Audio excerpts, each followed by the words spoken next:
So what about the Christian charity or any other aspect of a Christian perspective on him or his followers? Well, I separate those two things, I think, because I think he is a demagogue. But the main difference between, a demagogue and someone who is just blowing hot air is that a demagogue actually has followers. So that reinforces his sense of, I'm onto something here. I've got a cause that's right because look at all of these people who are cheering for me. Mm-hmm. So that reinforces his narcissism and his sense of a mission. I don't believe that his followers are, for the most part, probably narcissistically impaired. I think it's a different dynamic that's going on there that has more to do with very conscious levels of frustration and disempowerment and expressing it this way.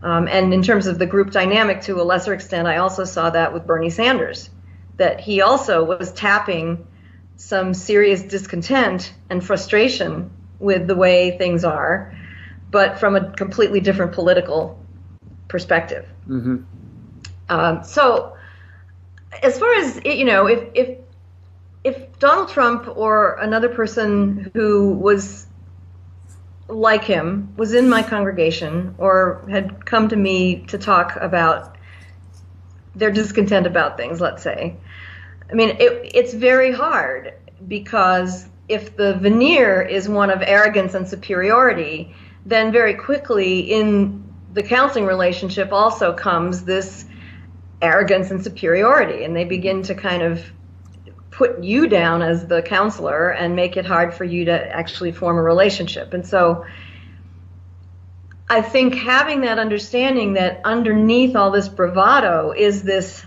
insatiable empty hole, and this 1-year-old who never got given the applause and the gleam in the parent's eye.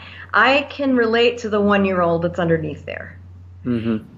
And from a theological perspective, I imagine that anybody who is narcissistic or even sociopathic, God, from my point of view, if God is the force or the flow or the energy of love and justice in the universe, then I think God is seeing through to the wounded 1-year-old, not just seeing, the blustering person who's standing in front of me now. Mm-hmm. So as a pastor, as a priest, I want to try to remind myself, one time this person was a really little person who never said, I want to grow up to be this arrogant SOB.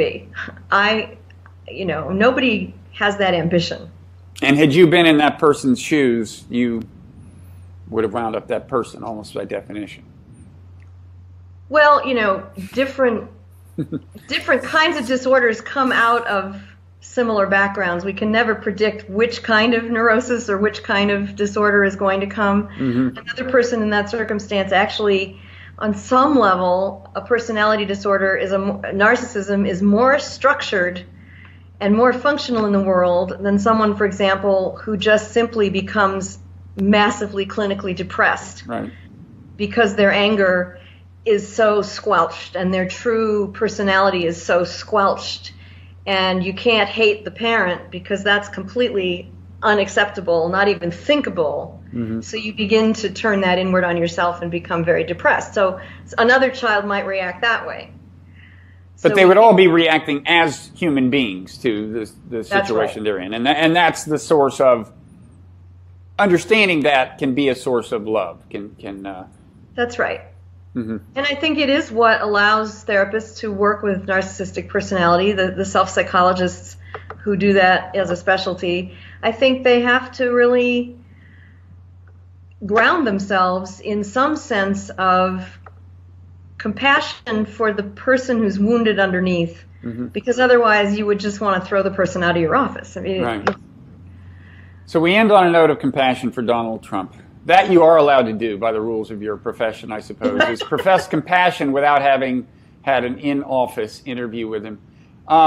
Well, thank you, Pam. Now, where can people go to find your work? You do write for Huffington Post every once in a while, right? They could go there and Google your name. Yeah, not as often as I should, but I'm a blogger for them. I mean, I have several books. You can go to my Amazon author page and see what I've written there. Google Pamela Cooper-White.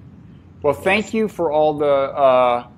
And let me just say, on November 5th at 4 o'clock, I'll be at Lincoln Center as part of the White Light Festival on a panel talking about our humanity, past, present, and future.